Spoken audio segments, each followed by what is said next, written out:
South கொரியாலேருந்து எடுக்கப்பட்ட ஒரு சூப்பரான ஒரு ஆக்ஷன் த்ரில்லர் திரைப்படம் தான் ப்ராஜெக்ட் சைலண்ட். இந்த திரைப்படம் வந்து இப்போ தமிழ் டப்பிங்கோட வெளிவந்திருக்கு. எப்படி இருக்கு அப்படிங்கிறத இந்த ரிவ்யூல டீட்டெயிலாக பார்த்துடலாம். இதுல கதைய பொறுத்தளவுக்கு இந்த கவர்மெண்ட் தரப்புல வந்து இந்த நாய்கள வச்சு வந்து பார்த்தீங்கன்னா ரிசர்ச் பண்ணிட்டு இருக்காங்க அப்படிங்கிற மாரி ஸ்டார்ட்டிங்லயே அது சொல்லிடுறாங்க.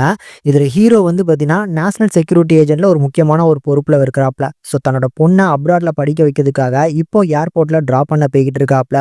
போகும்போது ரேடியோல சொல்றாங்க, இன்னைக்கு கொஞ்சம் ஃபாக் அதிகமா இருக்கும். அதனால பார்த்து டிராவல் பண்ணுங்கன்னு. அப்படி டிராவல் பண்ணி போயிட்டு இருக்கும்போது கரெக்டா ஒரு டனல் ஏரியால வந்து பார்த்தீங்கன்னா ஃபாக் நிறைஞ்சிருக்கிறதுனால முதல் கட்டமா ஒரு கார் ஆக்சிடென்ட் ஆகுது. அத தொடர்ச்சியா வந்து பார்த்தீங்கன்னா ஃபாக்ல முன்னால என்ன கார் இருக்குன்னு தெரியாதுல்ல. அதனால தொடர்ச்சியா வந்து பார்த்தீங்கன்னா ஒவ்வொரு வெஹிக்கிளும் வந்து பார்த்தீங்கன்னா மோதி அங்க ஒரு ரோடே பிளாக் ஆயிருது. அண்ட் இப்படி பிளாக் ஆயிருக்கக்கூடிய அதே ரோட்ல தான் வந்து ஆர்மி வெஹிக்கிளும் ஒண்ணு மாட்டிக்கிட்டு இருக்கு. அந்த வெஹிக்கிள்ல தான் வந்து ஆரம்பத்துல சொன்னாங்க பார்த்தீங்களா, அந்த நாய்கள வச்சு ரிசர்ச் பண்ணிட்டு இருக்காங்கன்னு. அந்த ரிசர்ச் பண்ணப்பட்ட டாக்லாம் இருக்கு.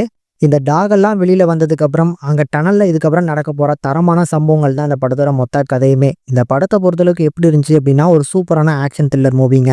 ஃபர்ஸ்ட்டு நாய்கள கண்ட்ரோல் பண்ணணும்னு நெனைக்கிறது தப்பில்ல. ஆனா அதுல ஒரு லிமிட் இருக்குல்ல. அந்த லிமிட்ட கிராஸ் பண்ணும்போது நாய்கள் வந்து பார்த்தீங்கன்னா, வெறி பிடிச்ச மாரி ஆகி, அது மக்கள் மேலயே வந்து பார்த்தீங்கன்னா திரும்பும்போது என்ன நடக்கும் அப்படிங்கிறது தான் அந்த படத்தோட கதையே. சூப்பரா எடுத்திருப்பாங்க.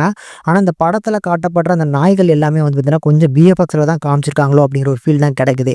படத்தோட முக்காவாசி போர்ஷன் வந்து பார்த்தீங்கன்னா, ஆக்ஷன் எல்லாமே விஎஃப்எக்ஸ்ல தான் வந்திருக்கு.